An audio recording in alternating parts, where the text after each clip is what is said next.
Selamat datang di channel Simar Imam. Sembari mendengarkan tinggalkan like dan komentarnya bosku. Jangan lupa pasang headset kalian. Siapkan kopi dan camilan. Lupakan pahitnya kehidupan. Mari kita dengarkan sambil rebahan. Kembalinya Sang Raja. Bab 533. Ah. Xiao Han, kamu bahkan tidak memakai piyama, kan? Ibu Su mengira Lin Ruohan akan memakai piyama. Melihatnya sekarang, sepertinya aku terlalu banyak berpikir. Aku. Lin Ruohan terus berusaha menipu Su Chen agar menyuruhnya berbohong. Tapi Su Chen berdiri di dekat jendela tanpa niat membantu. Yah, kamu bisa melihat benda itu kapan saja, jadi aku tidak akan memberi ampun padamu. Perhatikan keselamatanmu. Ibu Su bergegas keluar kamar, sangat malu. Ah. Lin Ruohan bersembunyi di bawah selimut dan berteriak, Saudara Chen, mengapa kamu tidak menjelaskannya kepadaku sekarang? Dengan IQ ibuku, apa menurutmu kamu bisa menipunya? Lin Ruohan berhenti berbicara. Bibi Zhao memang orang yang sangat cerdik, dan sulit untuk menipunya dengan kebohongan biasa. Chen Tianyu mengundangku ke bar malam ini, maukah kamu pergi? Batang. Kebaikan. Aku belum pernah ke tempat seperti itu. Apakah akan semrawut? Apa yang kamu takutkan saat aku di sini? Kalau begitu aku ingin melihatnya. Kemudian, berdasarkan alamat yang diberikan oleh Chen Tianyu, Su Chen dan Lin Ruohan tiba di sebuah bar bernama Cherry di Jalan Lingkar Ketiga. Begitu mereka berdua memasuki pintu, mereka melihat Chen Tianyu melambai. Bos Su, kami di sini. Chen Tianyu memesan kursi berbentuk lingkaran di dalam, siap untuk menikmatinya. Halo, kakak ipar. Panggil Li Tian dengan antusias. Patah. Chen Tianyu menamparkan bagian belakang kepalanya, kakak ipar, panggil aku kakak. Lin Ruohan menutup mulutnya dan terkekeh. Hanya di depan Su Chen dia bisa membebaskan sifatnya. Selalu tampil anggun di depan orang lain. Ketika dia datang ke bar untuk pertama kalinya, Lin Ruohan penasaran dengan semua yang dilihatnya. Matanya yang besar dan berair terus melihat sekeliling. Lin Ruohan sedang melihat pemandangan di tempat lain, tapi saat ini, dia juga menjadi pemandangan di mata orang lain. Ada cukup banyak orang di bar ini, kata Su Chen sambil minum. Chen Tianyu mengangguk, saya telah kesini beberapa kali sebelumnya, tetapi tidak banyak orang. Saya tidak tahu apa yang terjadi hari ini, tetapi semuanya penuh. Bukankah ini sederhana? Semua wanita yang datang ke sini untuk menemui Bos Su, dan semua pria datang ke sini untuk menemui Sister Lin, jadi tempat itu penuh sesak. Li Tian berkata dengan nada menyanjung.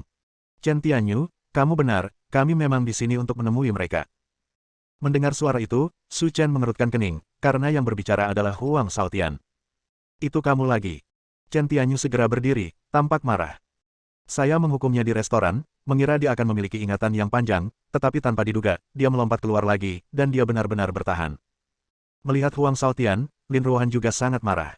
Betapa buruknya.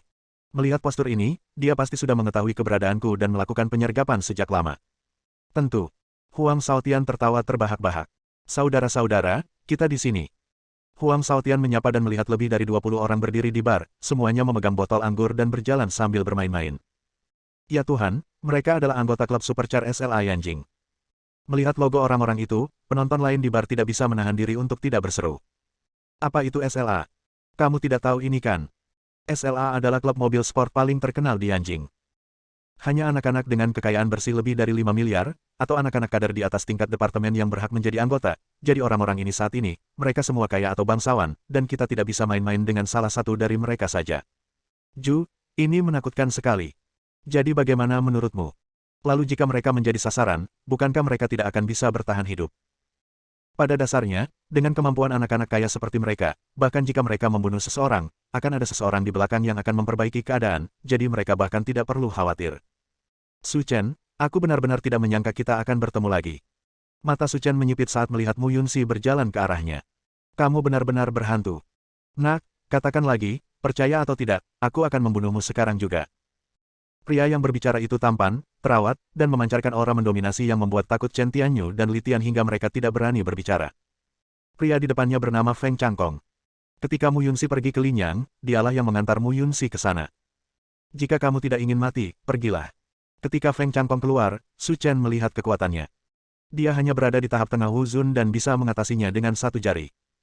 Su Chen, menurutku kamu salah paham tentang saudaraku Changkong. Huang Shaotian berkata.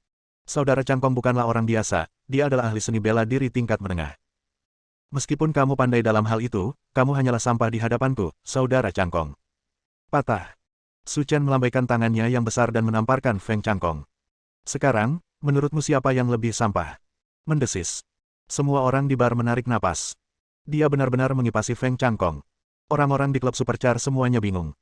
Di klub, kekuatan Feng Changkong tidak diragukan lagi. Itu adalah eksistensi teratas yang tak terkalahkan di dunia.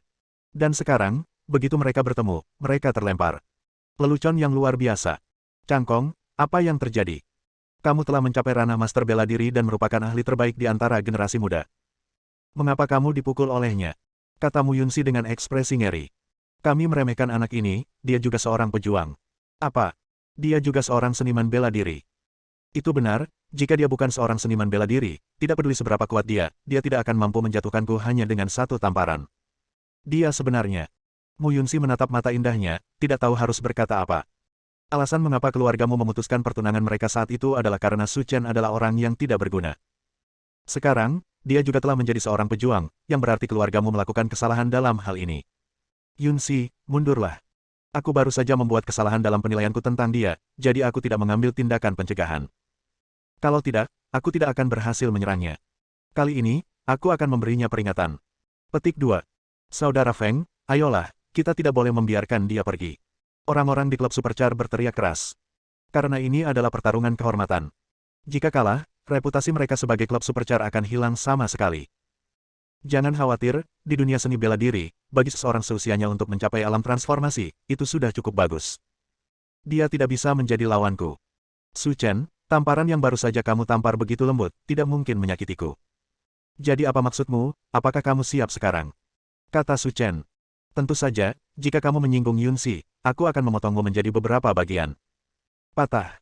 Su Chen mengangkat tangannya dan menamparnya lagi. Bab 534. Jeritan Feng Changkong terdengar dari bar. Seolah tubuhnya tidak berbobot, dia terbang mundur lebih dari 10 meter. Anggurnya tumpah ke seluruh meja, seperti tikus yang tenggelam. Apa? Bagaimana ini bisa terjadi? Mu Yunxi dan Huang Shaotian tampak bingung. Kali ini Feng Changkong sudah siap, tapi dia ditampar. Bagaimana dia bisa lebih kuat dari Feng Changkong? Perlahan, Su Chen berdiri dan berkata dengan dingin. Klub Supercarmu sepertinya tidak terlalu bagus. Mendesis. Orang-orang di bar tidak berani bernapas. SLA Supercar Club adalah klub mobil sport paling makmur di Yanjing. Dia sebenarnya diejek olehnya. Orang-orang itu sangat kaya. Nak, apa yang akan kamu lakukan? Melihat Su Chen berdiri, semua orang dari Super Running Club datang menyambutnya. Pergilah, kamu tidak ada urusan apa-apa di sini. Kamu bicara dengan siapa? Kamu pikir kamu hebat jika bisa bertarung? Apakah kamu pikir ini rumahmu? Apakah kamu peduli jika aku berdiri di sini? Telepon lewat. Su Chen menendang dan menendang pemuda yang sedang berbicara itu. Dia tampak lebih malu daripada Feng Changkong. Orang-orang di klub Supercar tampak bingung. Ini benar-benar serangan yang tidak pandang bulu. Bukankah dia takut dengan identitas orang-orang ini? Jika kamu tidak menerimanya, kamu bisa berkumpul. Jika kamu tidak berani, keluar dari sini. Ini. Semua orang di klub Supercar saling memandang. Setiap kali Su Chen melangkah, mereka mundur selangkah. Anak ini adalah roh jahat, dia tidak takut sama sekali. Melirik Mu Yunxi dan Huang Shaotian, Su Chen berkata perlahan.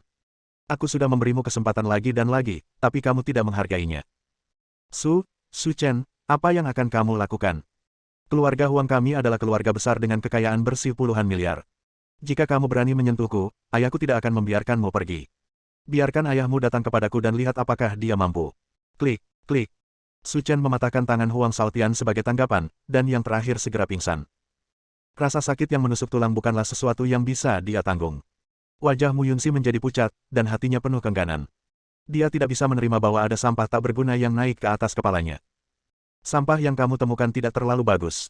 Su Chen menyipitkan matanya dan berkata dengan niat membunuh. Aku. Tubuh Mu Yunxi gemetar, seolah berada di dunia es dan salju, hanya menggigil. Patah. Su Chen menamparkan wajah Mu Yunxi. Mengingat persahabatan masa lalu, aku menamparmu ini agar kamu bisa bangun. Di mataku, kamu lebih buruk dari burung pegar. Jangan sentuh hidungmu. Kalau aku mau, kamu sudah menjadi mayat. Ada keheningan di bar, tidak ada yang berani berbicara. Bahkan para anggota klub Supercar harus menghentikan aktivitasnya saat ini, dan tidak ada yang berani mengucapkan sepatah kata pun. Karena orang bernama Su Chen ini tidak peduli dengan identitasnya. Jika dia ingin mengambil tindakan, dia sudah menjadi mayat. Ayo pergi, aku tidak tertarik lagi. Lin Ruohan berdiri, penuh amarah. Awalnya saya ingin datang ke sini untuk melihat seperti apa barnya, tetapi Mu Yunxi dan yang lainnya merusaknya. Apa yang terjadi? Orang yang memukulku ingin pergi begitu saja. Su Chen hendak pergi ketika dia melihat 3 orang masuk dari pintu. Pemimpinnya adalah seorang pria muda, mengenakan jam tangan peringatan yang dibuat khusus senilai lebih dari 20 juta yuan di tangannya, dan sepatu kulit buatan tangan Italia di kakinya. Meski pakaian di tubuhnya tidak bisa disebutkan namanya, namun bernilai banyak uang. Orang awam mungkin belum pernah mendengarnya, apalagi melihatnya. Nama pemuda itu adalah Zhao Nanfeng, putra kedua dari keluarga Zhao di Yanjing, dan pendiri klub Supercar SLA. Bos, kamu di sini. Melihat Zhao Nanfeng, orang-orang di klub Supercar semuanya terpesona. Bos mereka Zhao ada di sini, jadi tidak ada yang perlu ditakutkan. Zhao Nanfeng mengangguk, membantu Mu Yunxi berdiri, dan berkata, apa yang terjadi? Bahkan Cangkong dipukuli hingga pingsan. Mungkinkah dia yang melakukannya? Ya, itu dia. Mu Yunxi mengangguk dan berkata dengan malu. Saya ingin menyelesaikan masalah dengannya. Saya ingin menyelesaikan masalah dengannya, tetapi saya tidak menyangka dia begitu kuat. Kami bukan tandingannya, dan kami semua berada dalam situasi ini. 2 tahun lalu, Bull Cross Country Club Yanjing memprovokasi kami, dan saya akhirnya mencabutnya dari Yanjing. Baru saja sepi selama 2 tahun, dan kemudian seseorang muncul entah dari mana. Saya benar-benar mengira nama SLA kami tidak ada gunanya. Petik 2. Menghadapi kemarahan Zhao Nanfeng, semua orang di bar berada dalam bahaya. Tidak apa-apa saat dia pertama kali masuk, tapi setelah mengetahui identitasnya, semua orang tidak bisa tenang. Itulah pencipta SLA. Bahkan keluargamu, seorang miliarder dengan kekayaan bersih ratusan miliar, tertinggal jauh dibandingkan keluarga Zhao. Terutama hubungan pribadi mereka di kalangan militer dan politik telah mencapai tingkat yang mengerikan. Jika tidak, kami tidak akan bisa membentuk organisasi supercar seperti SLA. Pertarungan ini menjadi semakin mendebarkan. Zhao Nanfeng mengeluarkan pisau lipat dari tangannya dan melemparkannya ke tanah. Melihat postur tubuhmu, aku tahu kamu datang dari pantai, tapi aku harus mengingatkanmu tentang sesuatu. Jika kamu datang untuk menimbulkan masalah di wilayah faksi Beijing kami, sebaiknya gunakan energimu sendiri dulu. Zhao Nanfeng menyalakan rokok dan berkata lagi. Kamu punya 2 pilihan. Pertama, pertahankan wanita di sebelahmu. Kedua, pertahankan kedua tanganmu. Pilih salah satu. Bagaimana jika aku tidak memilih keduanya? Ini adalah tempat sekte Beijing kami. Kalian sekte Shanghai harus mematuhi peraturan. Kalau tidak, saya tidak tahu apa konsekuensinya. Anda punya waktu 1 menit untuk memikirkannya sendiri. Sejak zaman kuno, tuan muda dari faksi Beijing dan Shanghai sangat sulit dihadapi. Anda selalu meremehkan saya, dan saya meremehkan Anda. Kami telah bertarung secara terbuka dan diam-diam selama bertahun-tahun. Jika hal seperti ini terjadi sekarang, pasti akan terjadi pertumpahan darah. Su Chen, kamu sudah selesai. Kekuatan presiden kita lebih besar daripada keluargamu. Kematianmu telah tiba. Patah. Tangan besar Su Chen terulur, dengan kuat meraih leher Zhao Nanfeng, dan mengangkatnya. Kamu ingin menggunakan sampah ini untuk berurusan denganku. Su Chen berkata dengan tenang, apakah kamu terlalu naif? Mendesis. Semua orang tersentak. Beraninya dia menyerang Zhao Nanfeng. Chen Tianyu, yang berdiri di belakang, jantungnya berdebar kencang. Itulah Zhao Nanfeng yang terkenal, pemuda terbaik di Yanjing. Dikatakan bahwa di pusat Yanjing, keluarganya memiliki koneksi, dan dia jelas merupakan tokoh teratas dalam piramida. Tapi sekarang, Bos Su mencubit lehernya dan mengangkatnya. Gambar ini terlalu menarik. Zhao Nanfeng tertegun, dia meraih tangan Su Chen dan menendang lurus kakinya. Kamu, apa yang akan kamu lakukan? Apakah kamu tidak ingin membunuh seseorang? Bab 535. Semua orang di klub Supercar tercengang. Zhao Nanfeng adalah bos mereka. Su Chen sebenarnya berani bertarung dengannya. Seberapa berani dia? Jika pemerintah pusat mengeluarkan perintah, dia bahkan tidak akan tahu bagaimana dia meninggal pada akhirnya. Panggil polisi secepatnya. Paman bos Zhao berasal dari biro. Minta dia untuk membawa seseorang kemari. Apa yang kamu lakukan? Lepaskan tuan mudaku. Kedua pengawal di belakang Zhao Nanfeng berdiri dan berteriak dengan tajam. Ah! Dia mengusir Zhao Nanfeng dengan santai dan menjatuhkan beberapa meja. Dia berada dalam kekacauan sehingga dia tampak seperti tikus yang tenggelam. Bantu aku dan bunuh dia. Zhao Nanfeng berteriak keras. Selama bertahun-tahun, saya selalu memperlakukan orang lain seperti ini. Kapan saya pernah diperlakukan seperti ini? Tuan, jangan khawatir, dia akan segera mati. Dua penjaga Zhao Nanfeng berdiri, dan kesombongan Mu Yunxi tumbuh lagi. Su Chen, Feng Changkong bukan tandinganmu, tapi keduanya cukup untuk membunuhmu. Feng Changkong adalah seorang kultivator bela diri di tingkat tengah Huzun, tetapi kedua penjaga Zhao Nanfeng berbeda. Mereka berdua berada di level puncak martial lord. Dengan kekuatan mereka, dan mereka 2 lawan 1, itu adalah lelucon baginya untuk keluar hidup-hidup. Mereka hanya 2 pecundang, jangan terlalu memikirkan mereka. Su Chen berkata dengan tenang. Beraninya kamu menghina kami berdua. Aku akan memberitahumu hari ini bagaimana rasanya mati. Dua penjaga Zhao Nanfeng mengepung Su Chen satu demi satu, siap mengambil tindakan kapan saja. Cepatlah, aku akan memanggil seseorang untuk mengambil mayatnya nanti. Zhao Nanfeng mendengus dingin.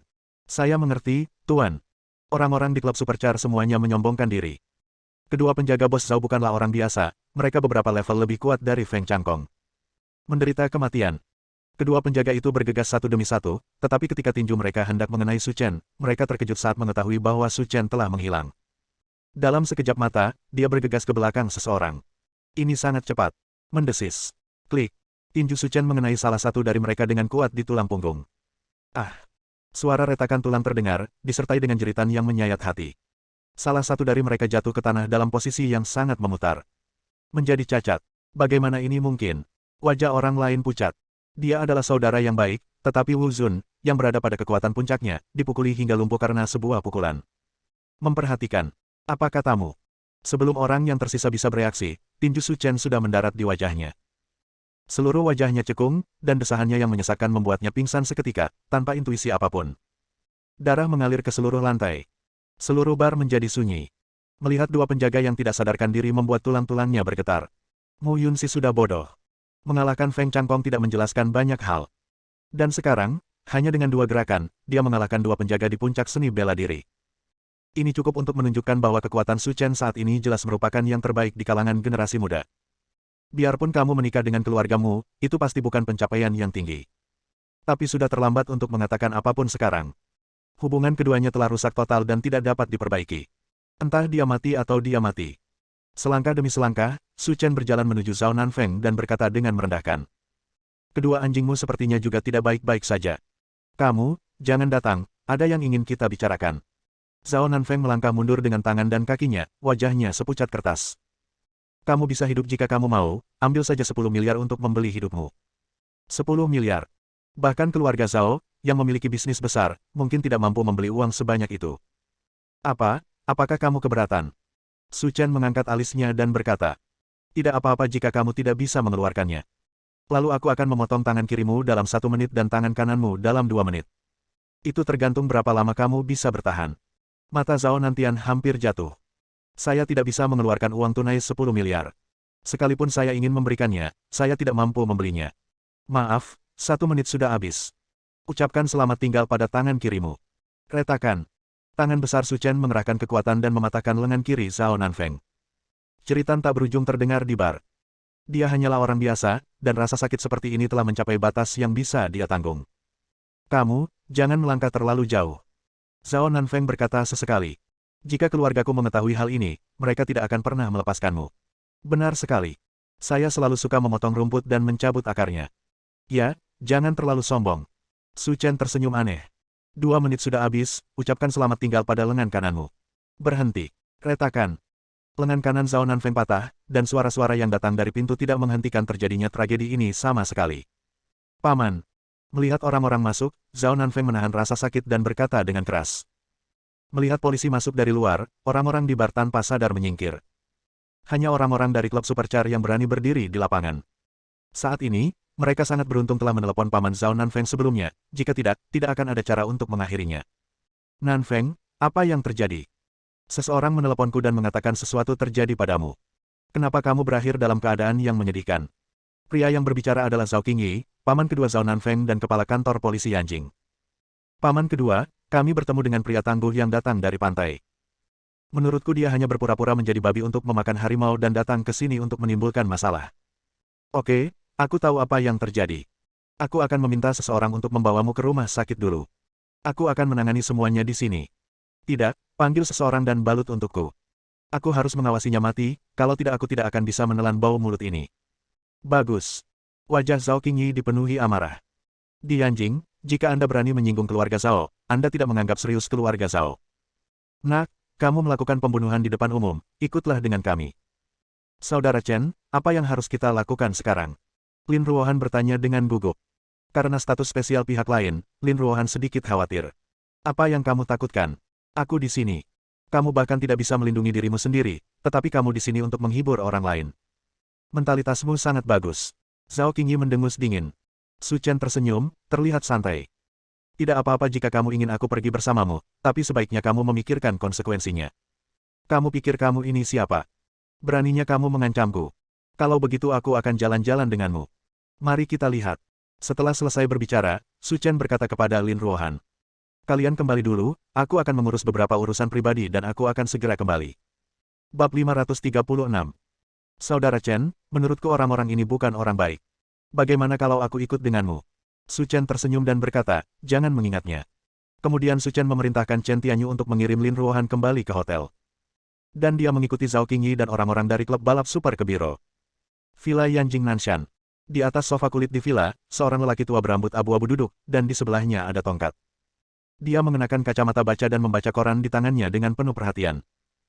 Nama lelaki tua itu adalah Zhao Hongyin, dan kepala keluarga Zhao saat ini adalah seorang lelaki yang dapat mengambil keputusan bahkan di peleburan Yanjing. Di kalangan generasi muda di Yanjing, mereka mungkin belum mengetahui reputasi Zhao Hongyin, namun di kalangan generasi tua, penyebutan nama Zhao Hongyin akan membuat mereka gemetar ketakutan. Itulah bapak pendiri yang sebenarnya. Dia menunggang kuda dan membawa pisau, mengejar seluruh kompi kavalerinya selama sehari semalam. Tampilannya yang garang seperti harimau yang turun dari gunung. Hingga saat ini, beberapa orang masih memanggil Zhao Hongyin Zhao Laohu secara pribadi. Kebanyakan orang tidak mampu menyinggung orang yang begitu kejam. Tuan, ada yang tidak beres, ada yang terjadi. Tepat ketika Zhao Hongyin sedang berkonsentrasi membaca koran, pengurus rumah tangga tua itu bergegas masuk. Ada apa? Kamu panik. Zhao Hongyin melepas kacamata bacanya dan bertanya. Tuan, saya baru saja mendengar berita bahwa tuan muda kedua ada di bar dan berkelahi dengan seseorang. Lelaki tua itu tampak tidak peduli dan terus mengutak-atik koran. Bukankah ini normal? Bajingan itu berkelahi dengan orang setiap hari untuk menjemput gadis. Aku sudah terbiasa. Orang tua itu menghela nafas, jika dia bisa membuatku tidak terlalu khawatir dibandingkan nantian, aku akan puas. Tuan, kali ini berbeda. Biasanya tuan muda kedua yang menindas orang lain, tapi kali ini orang lain yang memukul tuan muda kedua. Apa katamu? Bocah Nanfeng itu dipukuli oleh orang lain. Kata Zhao Hongyin dengan mata terbuka lebar. Ini benar sekali. Saya masih punya foto di sini.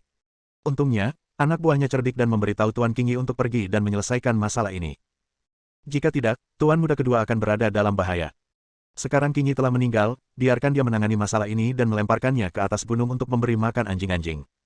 Bagus.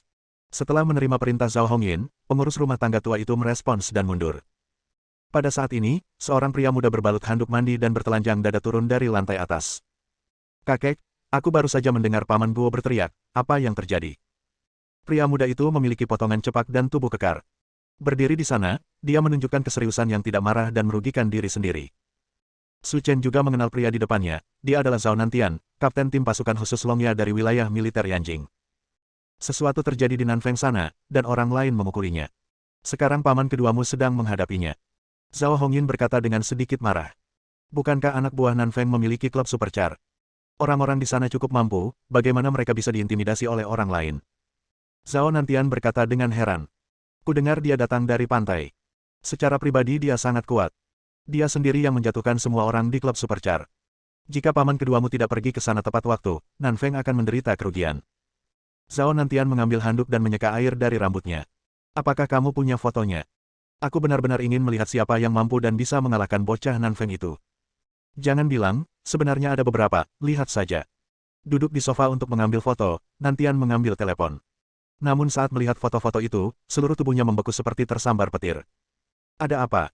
Kenapa kamu terlihat seperti ini? Sudah berakhir, bocah Nanfeng itu mendapat masalah. Kata Zhao Nantian dengan gemetar. Zhao Hongyin menyadari ada yang tidak beres. Meskipun cucunya masih muda, dia telah melihat banyak badai dan ombak. Agar dia menjadi seperti ini, pasti ada sesuatu yang mencurigakan terjadi. Ada apa? Apa terjadi sesuatu? Kakek, apakah kamu ingat yang kubilang sebelumnya bahwa ada seseorang bernama Su Chen? Tentu saja aku ingat, dia mengalahkan pasukan khusus gigi naga sendirian. Dia adalah karakter yang kejam. Terlihat bahwa Zhao Hongyin juga sangat menghargai Su Chen. Orang di foto itu adalah Su Chen. Apa yang kamu bicarakan? Su Chen lah yang memukuli bocah Nanfeng itu. Benar, ayo pergi dan lihat. Jika terlambat, sesuatu pasti akan terjadi. Aku mengerti Su Chen. Belum lagi bocah Nanfeng itu, bahkan paman keduaku pun berani memukulnya jika dia marah. Identitas dan status paman keduamu luar biasa. Bahkan jika paman keduamu berani melakukan sesuatu, dia akan terlalu berani. Beraninya seorang pemimpin pasukan operasi khusus berani melakukan hal seperti itu. Wajah Zhao Nantian pucat pasi. Kakek, aku belum menyelidiki banyak hal dengan jelas, jadi aku tidak berani memberitahumu, tapi sekarang, kamu harus mengetahui beberapa hal. Ada apa? Zhao Hongyin bertanya tanpa sadar. Namun firasat buruk muncul di hatiku. Dia bukan hanya kapten tim bayangan. Menurut informasi yang saya tanyakan, dia juga kepala instruktur tim bayangan dan kepala wilayah militer Jinling. Saya memohon kepada kakek saya untuk memberitahu nenek saya untuk menemukannya. Titik. Dia juga memecahkan kasus penyeberangan Hindu. Untuk insiden spionase, dia dianugerahi pangkat jenderal. Naik pangkat jenderal. Kata-kata Zhao Nantian hampir membuat Zhao Hongyin terlonjak. Bahkan jika dia telah memberikan kontribusi besar, mustahil baginya untuk memperoleh pangkat jenderal pada usia ini. Kakek, ada satu hal lagi yang tidak kamu ketahui. Ada apa? Meskipun aku belum yakin, samar-samar aku merasa Su Chen mungkin ada hubungannya dengan Brigade Pengawal. Brigade Penjaga. Wajah lama Zhao Hongyin penuh kejutan. Meskipun dia sekarang sudah pensiun, dia masih tahu betapa hebatnya Brigade Pengawal itu. Bahkan keluarga Zhao tidak ada artinya jika dibandingkan dengan Brigade Pengawal. Tidak ada apa-apa. Hal-hal ini sangat rahasia.